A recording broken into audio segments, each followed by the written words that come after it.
Fala galera, Ayrton Mimota, tô aqui hoje no Tiro PL, Casimiro de Abreu, vim fazer algumas avaliações aqui hoje e para matar a saudade do clube, aproveitar para dar um tirinho, né? Que nem só de avaliação vivo ia ter credenciado.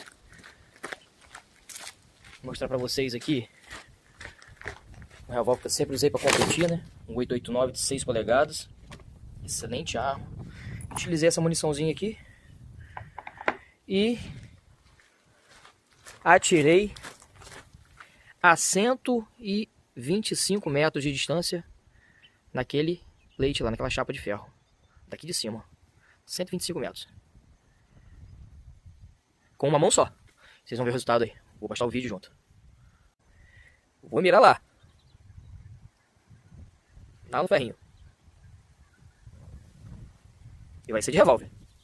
889 de 6 polegadas com uma mão só. Vamos ver o que vai dar.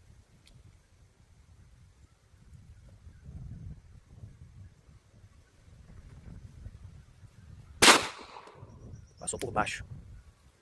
Essa é na reta.